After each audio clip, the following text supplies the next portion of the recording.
मेरी ओर से आने वाले यूपीएससी प्रीलिम्स 2026 के लिए स्ट्रेटेजी के नाम पे ये लास्ट वीडियो होगा।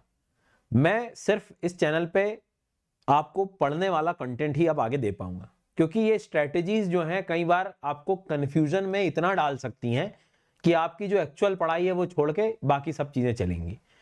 तो आज का वीडियो आप मान के चलो कि स्ट्रेटेजी से ज्यादा एक फाइनल ऐसी स्थिति, एक सिचुएशन में आपके सामने क्रिएट करूंगा जो आपको बिल्कुल क्लियर कर देगा अप्रोच आगे करना क्या है और क्या चीज करना है। आज का वीडियो टोटल 3 हिस्सों में डिवाइडेड है बेटा। पहला हिस्सा है कि ये जो इस समय मिथ बना रहता है हमारे दिमाग में, जो कि बहुत कॉमन है, क्या क्या ऐसी समस्याएं हैं उन पे मैं चर्चा करूंगा। दूसरी इंपॉर्टेंट बात कि जब हम एमसीक्यू सॉल्व करते हैं तो कुछ डायरेक्ट क्वेश्चन तो डायरेक्ट बन जाते हैं, 15 20 25 क्वेश्चन, 30 क्वेश्चन, 15 20 जो एक्स्ट्रा हमें सॉल्व करने पड़ते हैं, तो कई बार हमें लॉजिकल थिंकिंग भी लगानी पड़ सकती है। कितनी बार उन स्टेटमेंट को हम रीड करें, एक स्टेटमेंट ऐसा होता है जो कई बार गलत करा देता है स्टेटमेंट। उन सब चीजों पर मैं कुछ एग्जांपल्स के साथ आपको समझाऊंगा। और इस समय आपका लास्ट ट्रेजेक्टरी, मतलब अब आपका आगे का टाइम टेबल शेड्यूल कैसा होना चाहिए, ये 3 प्रॉब्लम फेस कर रहे होते हैं टाइम टेबल में। पूरी प्रिपरेशन का एक पार्ट कि भाई तैयारी को किस दिशा में मैं ले जाऊं, कैसे ले जाऊं, ये सारी बात। तो फिर से सुन लो। इसके बाद में ये क्या पढ़ना है, कैसे पढ़ना है, वो नहीं बताऊंगा मैं, क्योंकि अपने चैनल पे आपने देखा होगा कंटेंट पे ज्यादा फोकस रहता है, पढ़ाने पे ज्यादा फोकस रहता है मेरा। बट चूंकि बच्चे बीच बीच में जो है थोड़े से डाउट में आ जाते हैं, तो मुझे ये सेशंस लेने पड़ते हैं। बट ये लास्ट वीडियो है यूपीएससी प्रीलिम्स के नाम पे आने वाला 2026 में, फिर बाकी सब कंटेंट ही मिलेगा इसके बाद, है ना। आगे बढ़ने से पहले एक चीज और सुन लो कि अगर अभी भी आपकी तैयारी पूरी नहीं हुई है तो पावर हाउस प्रोग्राम का बैच 2 चालू होने वाला है। बैच 1 तो भर गया भैया, बैच 2 है जो 6 दिसंबर से चालू होगा। इस प्राइस में आप ले सकते हैं, लेकिन ये वही बच्चे लें जिन्होंने थोड़ा बहुत पहले पढ़ा हुआ है, सिर्फ रिवीजन करना है, ठीक है, प्रीलिम्स 2026 के लिए। अगर चाहते हो कि 27 में ठीक से दूंगा अटेम्प्ट सारी चीज पढ़ के, तो फिर आप पूरा 18 महीने का बैच ले लो अनअकैडमी पे। ये पूरा सब्सक्रिप्शन आपको मिल जाएगा, जो कि सारी डिस्क्रिप्शन में उसकी सारी जानकारी आपको मिल जाएगी, लिंक वगैरह वही है। अभी से अपनी पढ़ाई शुरू करो, फाउंडेशन ठीक करो, पूरा प्रीलिम्स का अच्छे से तैयारी करके, पूरा मेंस के साथ आंसर राइटिंग के साथ अपनी तैयारी करके अपना एग्जाम निकालो, 2027 का अटेम्प्ट दो। तो ये वो कहानी हो गई। अब अपन आगे बढ़ते हैं। सबसे पहले मैं बात करूंगा मिथ की। पहला मिथ जो इस समय सबसे ज्यादा टकराता है, क्या सब दुनिया जहां से पढ़ लूंगा, यूट्यूब में आग लगा दूंगा, कुछ भी नहीं छोड़ूंगा। और भाई यूट्यूब, मैं आपको हमेशा कहता हूं कि या तो आपको बहुत क्लियर कर देगा आपकी तैयारियों को, नहीं तो उतना ही कंफ्यूजन करके ऐसे डेप्थ, ऐसे डिप्रेशन, ऐसे गर्त में जाके डालेगा कि समझ नहीं बैठेगी। अपनी किताबें जो है लिमिटेड सोर्स पे काम करो, जो चीज है उसी पे काम करो और उसी को अच्छे से करो। 10 जगह पढ़ने से कुछ नहीं होगा, कोई नई कंटेंट ऐसा भी नहीं होगा कि बिल्कुल सब कुछ गड़बड़ा जाएगा। तो मैं आपको नया पढ़ने के लिए मना नहीं कर रहा हूं, पढ़ो, नया तो पढ़ना चाहिए अभी सब चीजें, बट एक ही सब्जेक्ट के 10 रिसोर्सेस फॉलो करके कोई फायदा नहीं है, अननेसेसरी समय खराब होगा। तो पहली चीज कि जितनी किताबें उतना स्कोर मिलेगा, नहीं होता है ऐसा।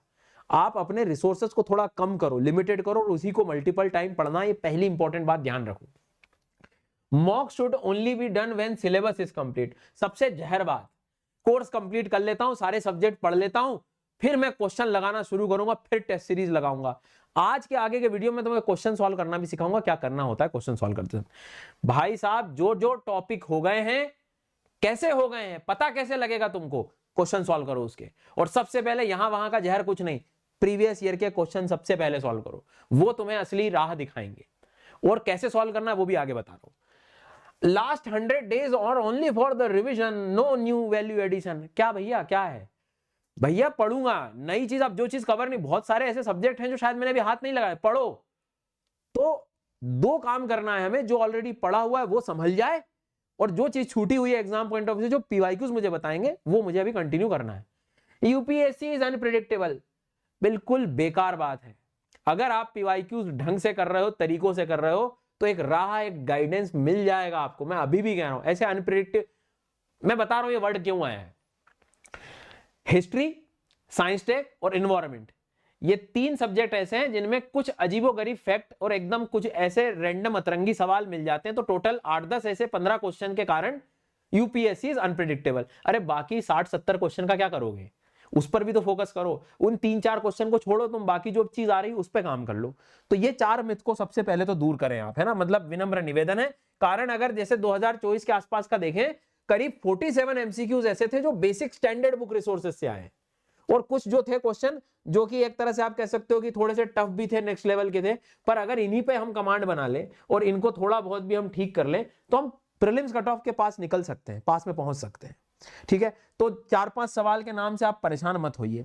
अब मैं बात करता हूं एमसीक्यूज की। सबसे इंपॉर्टेंट बात कि एमसीक्यू सॉल्व वाली जो बात है सेकंड फेज कि टॉपर किन किन बातों पे फोकस कर रहा है। ठीक है, या क्वेश्चन जब सॉल्व कर रहे होते तो एमसीक्यूज बेहतर दो तरह के होते हैं। पहला जो तरीका होता है जो क्वेश्चन बिल्कुल डायरेक्ट आता है, जिसके रिसोर्सेज, जिसको आप कह सकते हो डायरेक्ट रिसोर्स से आया हो, कैसे एनसीईआरटी से डायरेक्ट आ गया। अगर ये तुम गलत कर रहे हो तो तुम कभी इस प्रिपरेशन में थे ही नहीं, ये तुम मान के चल लो। पहला प्रकार जो है जहां अगर क्वेश्चन डायरेक्ट वाले, उदाहरण के तौर पे ये क्वेश्चन है प्रीलिम्स 2025 का कॉन्टिनेंटल ड्रिफ्ट थ्योरी का, कक्षा 11वीं के एनसीईआरटी ओपन करके देखो, लाइन बाय लाइन शब्द बाय शब्द मैच हो रहा है। अब अगर आपने ये क्वेश्चन गलत करके आ रहे हैं तो तुम कभी थे ही नहीं तैयारी में बेटा, तुमने कभी करी ही नहीं तैयारी। तो पहला सवाल आप समझ गए कि एक वो तरीका होता है जो डायरेक्ट क्वेश्चन आ रहा है। ऐसा एक नहीं, पिछले 4 सालों में कम से कम नहीं तो 15-20 क्वेश्चन ऐसे निकलेंगे जो डायरेक्ट एनसीईआरटी से निकल के आए हो। ये वाला क्वेश्चन ये तो दोबारा आ चुका था, आइसोथर्म वाला रिपीट हुआ है नेक्स्ट ईयर, तो इनको प्रूव करने नहीं बैठा हूं मैं। तो एक क्वेश्चन ऐसा है जो डायरेक्ट रिसोर्सेज से आ रहा है।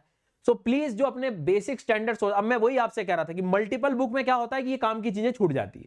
तो पता है कि किस चीज के लिए क्या पढ़ना है, जो कि अब तक आपको पता होगा, नहीं तो या तो आप फाउंडेशन बैच ज्वाइन करके अपनी तैयारी शुरू करो, या टीचर से पावर हाउस बैच वगैरह कर रहे हो। अगर खुद भी कर रहे हो या जो आपने कर चुके हो, ऑफ कोर्स पढ़ ही लिया होगा कहीं ना कहीं से, तो जो भी रिसोर्सेज मिले, जो नोट्स मिले हैं, ट्रस्ट करो उस चीज पे, उसको बार बार पढ़ो। तो कम से कम मैं डायरेक्ट क्वेश्चन सॉल्व करने वाली सिचुएशन पे जो है संभल तो जाऊं। अब आते हैं कुछ इनडायरेक्ट क्वेश्चन, जो कि ये यूपीएससी का फेवरेट तरीका है चीजों को पूछने का, कि जहां पर वो प्रूव करने की कोशिश करता है जनरल स्टडीज, कि भाई सामान्य जो है ज्ञान तो मैं तुमसे पूछूंगा। जैसे मान लेते हैं कुछ क्वेश्चंस को हम लोग स्टडी करके समझते हैं। देखो सपोज ये क्वेश्चन आया था कि कॉपर स्मेल्टिंग प्लांट है ना, तांबे का जो जहां पर पूरी प्रक्रिया होती है, तो उसको लेकर ही सवाल था। जैसे हमारा लोहे आयरन इंडस्ट्रीज होती है लोहा बनाने के लिए, वैसे कॉपर को प्रोसेस करने का एक प्लांट की तरह है। अब कोई भी चीज जब हम प्लांट बना, अब देखो ये मैं फिर कह रहा हूं, बेसिक नॉलेज अगर मुझे है, बेसिक्स का मतलब क्या है, जो स्टैंडर्ड रिसोर्सेज हैं, जो क्लासेस वगैरह ली हैं आपने, उससे ये सॉल्व क्वेश्चन कैसे कर सकते हैं हम। ठीक है, तो वो कह रहा है कि कॉपर स्मेल्टिंग प्लांट, या मान लो कोई भी आयरन एंड स्टील इंडस्ट्री या कोई भी जब प्लांट लगता है, तो असल में क्या होता है कि ये सारे मिनरल्स हमें कहां से मिलते हैं, क्रस्ट से मिलते हैं, धरती से मिलते हैं। अब ये क्रस्ट में सब मिलावट होती है, मिट्टी से अब आएगी तो सब मिलावट रहेगी, डायरेक्ट आप यूज तो नहीं कर सकते कि आज मुझे दरवाजा चाहिए था तो सीधा मैंने जो है धरती के अंदर गया, क्रस्ट से दरवाजा निकाला है, नहीं, लोहा चाहिए सबसे पहले। तो लोहा इम्प्योर फॉर्म में होता है तो उसको हम प्योर बनाते हैं। तो कॉपर को भी डायरेक्ट आप यूज नहीं कर सकते, उसके लिए भी आपकी प्रोसेसिंग होती है। तो उसमें क्या होता है, कोयला वगैरह हम लोग मान लो यूज कर रहे हैं या फ्यूल यूज कर रहे हैं, उसको गर्म करेंगे, पिघलाएंगे, सारी चीजें जैसे लोहे में कर रहे होते हैं। तो जब भी कोई इंडस्ट्रीज होती है, पावर प्लांट्स होते हैं, वो प्रदूषण तो रिलीज कर रहे होते हैं। ठीक है, अब देखो यहां पर क्या लिख रहा है, दे में, पहले तो एक कीवर्ड पे ध्यान दो कि में बात कर रहा है वो, release lethal quantities of carbon monoxide into environment. अब अगला स्टेटमेंट पढ़ो, वो कह रहा है कि कार्बन मोनोऑक्साइड रिलीज कर सकता है। The copper slag can cause the leaching of some heavy metals into environment। अब यहां पर भी जैसे आप देखोगे कि अब डायरेक्ट पढ़ोगे इसको तो आपको रीडिंग करते समय क्या लगेगा कि अरे सर हाँ ये तो वो करता हूं, लेकिन एक दो बार पढ़ो आप, इसमें देखो क्या दिखेगा, cause leaching of some heavy metals into। अब सम का मतलब कि भाई हो सकता है प्रोबेबली कि वो कुछ मेटल जो है एनवायरमेंट में रिलीज कर सकता है, क्योंकि इतना बड़ा इंटरनेट है, कुछ ना कुछ किताब कहीं ना कहीं रिसर्च तो ये चीज प्रूव करके रखी देगी अगर आप सोचोगे तो। They may release sulphur dioxide as a pollutant, में, यहां भी में आ रहा है। अब देखो यहां तुक्केबाजी नहीं चल रही है, ना कोई हम गैस करने में लगे, हम हमारे नॉलेज का यूज कर रहे हैं। अगर आपने एनवायरमेंट के बेसिक्स पढ़े हैं, अगर आपने बायो जियो केमिकल साइकिल पढ़ी है, तो एक वो बच्चा कैसे सोचेगा उसको कि जब भी मान लो हर चीज की शुरुआत हमारे अर्थ पे पेड़ पौधों से होती है, ठीक है, और इन पेड़ पौधों को हर चीज की जरूरत होती है, मतलब इसमें कार्बन डाइऑक्साइड मतलब कार्बन साइकिल पढ़ते हैं हम लोग, फॉस्फोरस साइकिल पढ़ते हैं, ठीक है, नाइट्रोजन साइकिल पढ़ते हैं, ठीक है, सल्फर साइकिल होती है। तो कहीं ना कहीं सब तत्वों की जरूरत पड़ती है पेड़ पौधों में, और इन सब चीजों से कोयला वगैरह बनता है, और इनको जब कभी आप जलाओगे तो इसमें से सब वही चीज जो इन्होंने ग्रहण करी, कार्बन ग्रहण किया था, ठीक है। उसके बाद में अगर हम देखें तो फॉर एग्जाम्पल जब इसको जलाओगे आप तो कार्बन मोनोऑक्साइड और कार्बन डाइऑक्साइड सारी चीजें रिलीज होनी है इसमें से, ठीक है। सल्फर भी जो है, सल्फर के तत्व भी इसमें से निकलते हैं। तो जो चीज ग्रहण की है इन्होंने साइकिल में वही चीज रिलीज होगी। तो sulphur dioxide as a pollutant release हो सकता है, और मे वर्ड यूज किया है मतलब चांसेस हैं, ठीक है। ना होने का तो बिल्कुल कोई ऐसा शब्द उसने यूज भी नहीं किया। अब यहां पर भी आप देखोगे कि जब copper slag can cause leaching of some heavy metals into environment, सही बात है, जो उसका वेस्ट प्रोडक्ट निकल रहा है अब उसमें से, क्योंकि कॉपर आ कहां से रहा है, धरती में से आ रहा है, धरती में से निकल के आ रहा है, तो कुछ हो सकता है ऐसे हानिकारक तत्व और भी जो है साथ में मेटल्स वगैरह आ सकते हैं। तो सम की बात कर रहा है, मतलब संभावनाएं हैं। लेकिन ऐसे तो मैं फिर दो स्टेटमेंट तो सही बना लेता हूं, पर ऐसा तो फिर पहला भी हो जाएगा कि सर इसमें भी मैं लिखा, इसको भी सही कर दो। नहीं, आप एक दो बार पढ़ो ढंग से। देखो रिलीज लीथल, यहां वर्ड मेन अपना लीथल पकड़ने वाला है। लीथल को अगर आप ऑब्जर्व करोगे तो मतलब बहुत ज्यादा बड़ी मात्रा में। और दूसरी बात आगे क्या लिख रहा है, कार्बन मोनोऑक्साइड। देखो क्या होता है, जब हम इन्वायरमेंट पढ़ते हैं तो कोई चीज जब जलाते हैं ना बेटा, ध्यान रखना, तो जलाते समय कार्बन डाइऑक्साइड रिलीज होती है और कार्बन मोनोऑक्साइड रिलीज होती है। बट दोनों का लॉजिक है, अगर किसी जगह पे इन्वायरमेंट में ऑक्सीजन ज्यादा है, कहीं आग लग रही है और ऑक्सीजन है अगर सफिशिएंट, तो कार्बन डाइऑक्साइड रिलीज होगा। और कार्बन मोनोऑक्साइड तब रिलीज होता है जब ऑक्सीजन ना हो। ऐसे जैसे अपने कार वगैरह के इंजन हो गए, वहां ऑक्सीजन की कमी हो सकती है अंदर। तो इंटरनल इंजन जो होते हैं, कंबशन इंजन होते हैं, तो जहां ऑक्सीजन की कमी होती है वहां अगर कोई चीज आप जलाओगे तो फिर आप मान के चलो कि जो है कार्बन मोनोऑक्साइड निकल सकता है, क्योंकि ऑक्सीजन की कमी थी। अब चूंकि इस तरह के स्मेल्टिंग प्लांट्स वगैरह में अगर आप ऑब्जर्व करोगे तो वहां तो ऑक्सीजन अवेलेबल रहेगा, तो वहां चांसेस मोनोऑक्साइड के कम ही रहेंगे। क्योंकि ज्यादा, देखो ध्यान देना, फिर समझना, अक्सर जब हम पढ़ते हैं तो क्या देखते हैं कि अगर ऑक्सीजन मेरे पास बहुत ज्यादा है तो जब आग लगेगी तो CO2 निकलने के चांस ज्यादा होंगे, क्योंकि ऑक्सीजन था। अगर ऑक्सीजन नहीं है तो फिर CO1 ऑक्सीजन कम रहेगा। पर इस तरह के जो प्लांट्स जो कि हम लोग बना रहे हैं, ये सारी चीजें बना रहे हैं, तो उसमें ऑक्सीजन तो रहेगा, तो CO2 बल्कि ज्यादा निकलेगा बजाय कार्बन मोनोऑक्साइड के। और फिर चलो ठीक है, थोड़ा बहुत निकल भी सकता है, बट वो क्या कह रहा है, लीथल क्वांटिटी में, ज्यादा क्वांटिटी में, मतलब ज्यादा हानिकारक क्वांटिटी में तो मुश्किल है। इसलिए पहला हम इसको गलत मान के दूसरा तीसरा तो मैं और सम के लॉजिक से हम बता सकते हैं। तो मैं आपसे क्या कह रहा हूं कि तुक्केबाजी भी नहीं चलानी है यहाँ पे, नॉलेज से। अब ऑक्सीजन कंबशन कब होता है वो पता होना चाहिए, ठीक है। आपको ये जियो केमिकल साइकिल पता होना चाहिए। तो कुछ बेसिक आपने ढंग से पढ़ा और फिर PYQ आप लगाओ। तो अब देखो यहां से दो बातें सीखनी थी आपको, कि क्वेश्चन लगाना कोई काम नहीं है बेटा आपका। समझ में आ रही बात? आपको एक एक क्वेश्चन पे काम करना है कि इसको तुम सॉल्व कैसे करते, इसको आंसर कैसे ला सकते थे। तो थोड़ा सा लॉजिक भी लगाओ आप, क्योंकि कई बार डायरेक्ट आपको नहीं मिलेगा। जैसे एक क्वेश्चन और देखो, इंडिया के डेजर्ट नेशनल पार्क जो है हमारा, ठीक है, इंडिया का जो डेजर्ट नेशनल पार्क अगर देखोगे तो which of the following statements are correct, कौन सा स्टेटमेंट सही है वो बोल रहा है, ठीक है। अब डेजर्ट नेशनल पार्क मतलब मेरे को मालूम है कि बेसिक मेरा जो है इधर का डेजर्ट का है।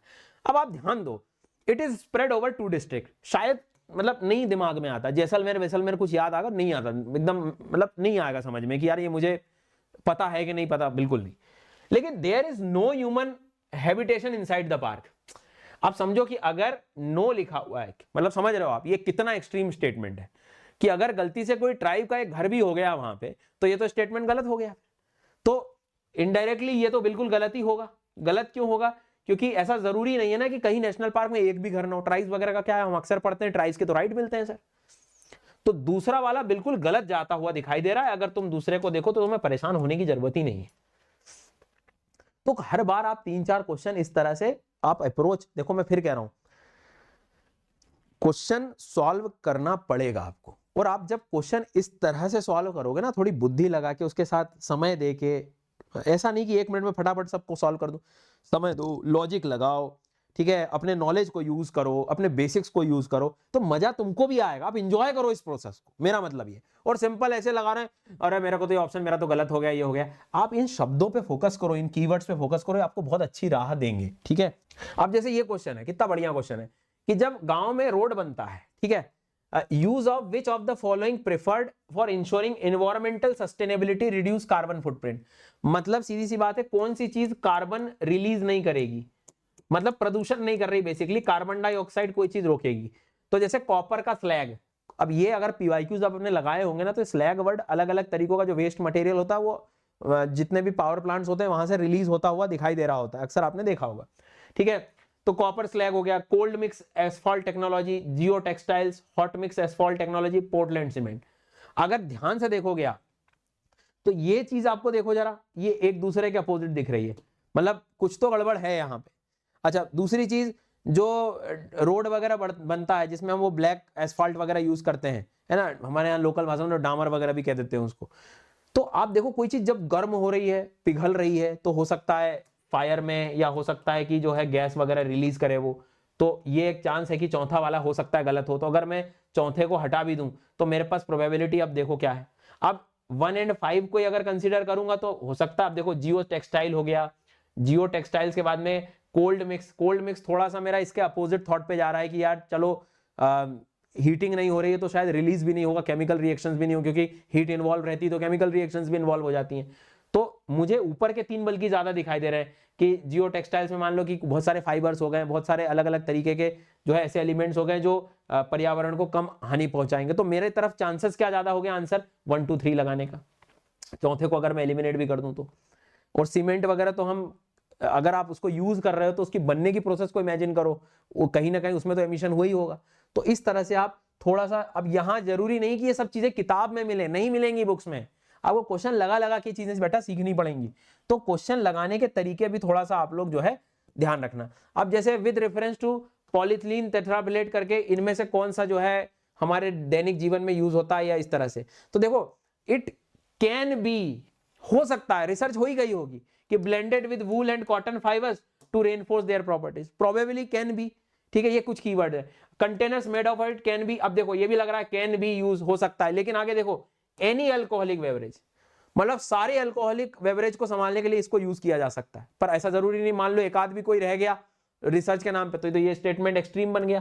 तो आप बार बार पढ़ोगे तो चीजें आपको समझ में आएगी। Bottles made up of it can B recycled into other products, हाँ ठीक है, मतलब रिसाइकल की जा सकती है, इसमें कोई ऐसा एकदम एक्सट्रीम अपने को पैटर्न दिखाई भी नहीं दे रहा। Articles made up of it can be easily disposed of by inclination without causing green house gas emission.